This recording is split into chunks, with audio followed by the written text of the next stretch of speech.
risk the entire mission for a mental defective dressed as a court jester. It's coming from a guy that wears a toilet seat on his head. We don't leave one of our own behind. Hopefully Harley's still alive. I love Polka Dot Man in this film. I know that you were able to go through whatever character you basically wanted to put into your Suicide Squad. So what inspired you to dive deep with Polka Dot Man, such a wonderfully obscure Batman villain? I think that this is someone who people are going to really gravitate towards. Yeah, me too. I think, from the beginning, I was just trying to figure out who would be in the Suicide Squad. I wanted to be a really, deep mix of characters, some of whom we know, some of whom we don't, some of whom are very well known to comic book fans, but not to general audiences. And Polka Dot Man, seriously, I would look up who are considered the dumbest supervillains of all time on Google. And at the top of every list was Polka Dot Man. And so I wanted to take this character and give him a soul, And a lot of that is what drove me with this movie, was this character who we think is like the dumbest character of all time, who is made fun of at the beginning of the movie by the other dumb supervillains who think he's dumb. And yet he has this incredibly dark backstory, which of course is just purely a cinematic invention. But I think it was just about giving us this guy who was the typical loser and get to see him on his journey. And I think, most of us in the world probably relate a lot more to Polka Dot Man than we do Captain America. Team 2 is clear to go. Fire on. 3, 2. What are you guys doing? What? We're here to save you. You were gonna save me? It was a really good plan. I was just on that same token. I was wondering how you went about balancing over-the-top comedic deaths, but also made them kind of, resonate with tragedy as well. I felt, you'd laugh and then immediately go, "Oh, I liked him," that kind of thing. How did you balance the comedy tragedy there? Wow, that's a great question, and I have to think of. I think really the movie is, for me, it's a balancing act of tones, no matter what. I'm very drawn to a lot of, especially Asian cinema, old Hong Kong movies, Japanese cinema, modern South Korean cinema that balance a lot of different tones in the film, and they aren't as restricted as American films, where usually it's just like one genre. You're an action movie, or you're a comedy, or you're a romantic comedy, or you're a war film, or you're a, whatever. And try to be able to just make available myself any tool that there is to make the most entertaining experience that I possibly could. And to me, it was just about trying to make things grounded, but at the same time allowing it to be as outrageous as it possibly could, as it could be. And so it sort of comes naturally, I think, is the answer to your question. I think it's there are things that were very sad and then things that were very funny. And kind of as the movie goes on, the deaths become more tragic because we start to fall in love with these characters. And the characters we lose very early on, it's not as sad because, we only know them a little bit. But then we get to really see these characters, see who they are, get to know them, get to love them. And then when we lose them, it's difficult. But this is Amanda Waller's Suicide Squad, and she's ruthless. And in the end, the actual antagonist of the movie. And seeing it in that respect, where she's the villain, really. I just wanted to be true to that main through line and story, and not balk with anybody, not kill someone, even if it made me sad. And there's a couple of deaths in the movie, 2 in particular. Every time they happen, I well up a little bit still to this day. It's just about trying to make it all balanced and keep it grounded and real while still being outrageous. You know the deal. Successfully complete the mission, you get 10 years off your sentence. How do you decide which of these characters are going to live and die when you decide I want to put them in a Suicide Squad movie? How do you make that call? There was a certain amount of characters I knew were going to die, from the time I created them in the movie. From the first time when I first pitched this idea to Warner Brothers, I went into Toby Emmerich's office and I had taken, made copies or made photos of every single character, like from whatever my favorite iteration was of each of them in the comics. And I had them all in a wall and I, put them up and I said, this guy happens to this, because it's a lot of characters, and to throw, Mongal and Toby Emmerich can be really confusing. And so, kind of going through them in that way, I knew some characters were going to die early, and then other characters sort of died as I told the story. I really the way I write is I do have a basic structure of what the movie is, but in a way the structure of this movie was really about the group as a whole and what happened throughout it. And so there were deaths that took me by surprise, because I do go into a sort of almost fugue state when I'm writing, and my girlfriend makes fun of me because she can hear me talking behind the office door because I'm talking out my scenes and just kind of going into this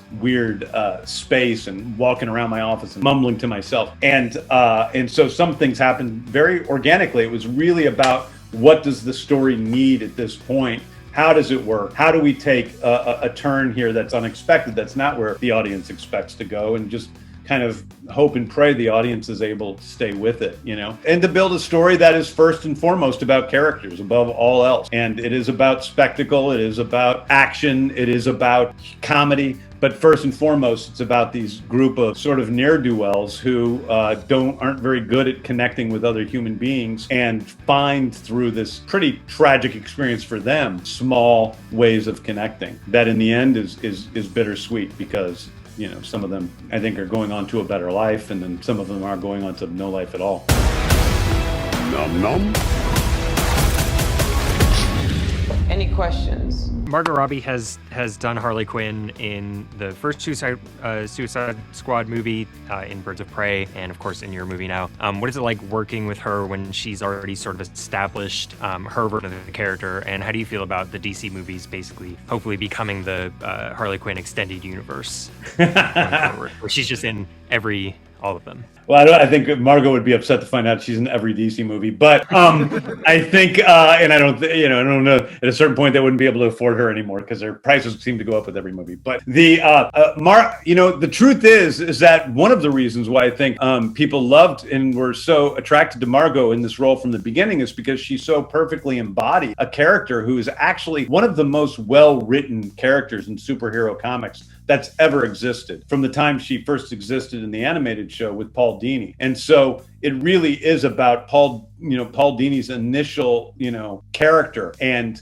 really staying true to that. And the truth is, I came into Margot and we talked about the script after she read it, and she was really happy to do it. And, when we said something about Harley, she would always be like, yeah, but you know more about her than I do, because I've read every single comic book Harley Quinn has ever been in. I've watched every animated movie she's ever been in. So she has no ego. It's one of the reasons why she's like the to me, probably the greatest actor I've ever worked with. Not because she says I know more than she does, but because she just comes into it in such a way that she's willing to go as far as she possibly can with the character. And she's incredibly prepared, incredibly disciplined, able to do the action stuff, able to do the comedy, able to do the drama. And she's an incredibly well-rounded actor. But I also felt like, there were things that we could bring out in this movie that we didn't see as much in the other two movies. Is sort of, she is the chaotic trickster. And to me, Harley Quinn, she belongs on the wall next to,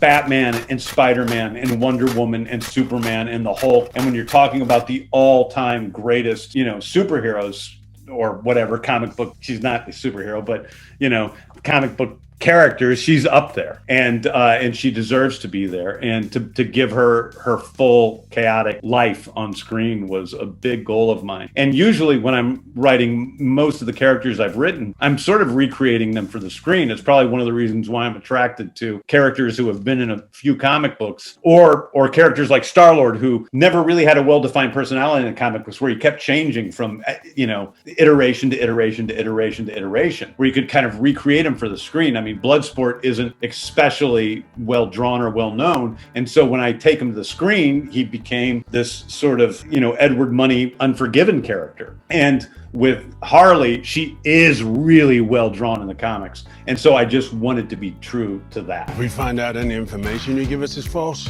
you die. If we find out you have personalized license plates, you die. What? No. If you cough without covering your mouth. Harley. Was there a character that you had to cut out of this film from the comics, the DC comics, that you really wanted in here that you couldn't fit in because there's just too many characters or too many things? So many. Like when I have a file folder, and I actually posted something a little while ago on Twitter, but I have a file folder full of all the characters I initially considered. And they're everyone from Gunhawk to Man-Bat to Bane Deathstroke. In a lot of ways, Man-Bat is one of my favorite characters.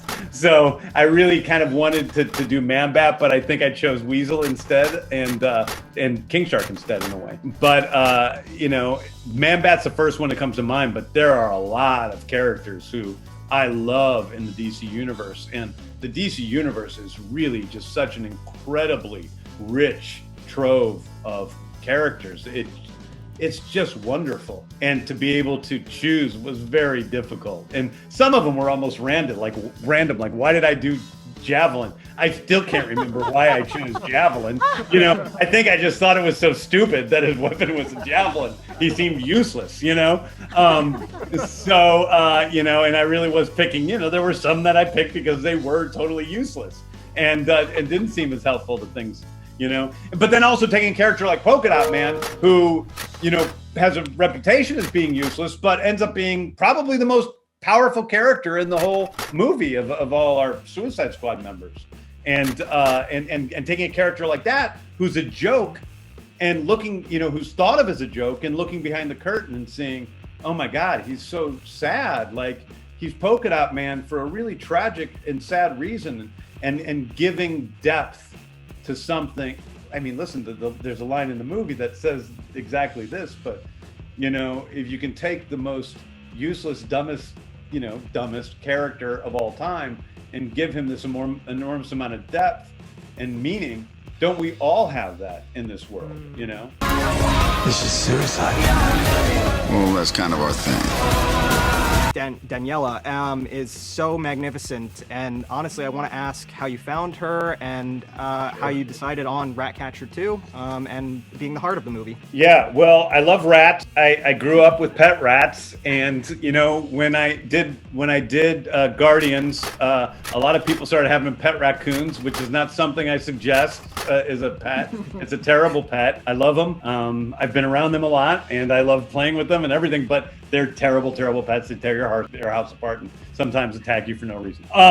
But rats actually are the best small animal pet in the world. Like, there's cats and dogs, of course, we all love them. But then people have gerbils and hamsters and guinea pigs. But rats are so smart, they're so affectionate, they almost never bite. And so I'm like, if I'm going to make people have a pet, let's make it something that I think is a really great pet. That's not the whole reason, but I think that I love the idea of rats. I love the idea of Ratcatcher. I really wanted to create with like the primary team people that seemed like they were from completely different movies, as if this is coming at the end of 10 years of a dumb Peacemaker TV show and a sort of scary Saw-like show with fucking Ratcatcher and kind of the cooler, hipper, grimdark Bloodsport movie, and put them all together in one thing and see these people that are in of themselves each a different genre. And Ratcatcher kind of came naturally from that. I like the fact that her name is Ratcatcher too. It makes it even like a sillier thing because we've never met Ratcatcher, obviously. And then in terms of finding Daniela, she was the one that we put by far the most work into finding. I mean, she's unknown amongst the world. And I knew that I wanted to have someone, a Latin actor. And we did a search all over the whole world, like with literally hundreds of auditions from everywhere. From, some actors who are sort of well known, but a lot of actors who aren't known at all. And, people from Spain, from Mexico, from Argentina, from Brazil, and Portugal, where she's from. And Daniela sent in her tape, and it was really mellow, but she was so natural and so grounded. But in some ways, I actually, I told the casting director, John Popsadera, that I didn't want someone who was too beautiful. I didn't want somebody that would look like they were on, a CW show. I wanted somebody, nothing against CW, but they have a lot of pretty people on those shows. And sometimes they seem to be chosen for that. And I wanted to have somebody who was very real. And it was shocking because Danielle is gorgeous. And so they weren't sure, they didn't pick her to go on, but I saw the tape one day when I was looking at like 50 tapes, and I'm like, there's something about that woman that's so natural and grounded. And she reminded me of like the old French New Wave movie stars. She has that sort of shine and natural ability about her. And she screen tested along with 2 other actors, and I just knew immediately it was the same as with Chris Pratt. Like when he auditioned for the first time after screen testing 10 actors and auditioning 100, Chris came in and I knew right away that he was Star-Lord within 40 seconds of him doing his read. And Daniela did her screen test and I knew immediately that she was the one. And so that's where she came from this enormous search for somebody who was special. And she's also really truly like one of the most genuinely like lovely human beings you would ever meet. And at the end of her screen testing, I said, please make me one promise, which is that you will remain a good person, because there's a lot of people in this industry who start out really good and don't stay that way. So please promise me that you'll remain good. And she promised me that she would. And then she thought that was me telling her she didn't have the role. And of course I called her the next day and she had the role. But that's where we found her. And I love her to death. And she's the greatest. Where are you? I want to get you out of here alive. I'm going to get you out of here alive.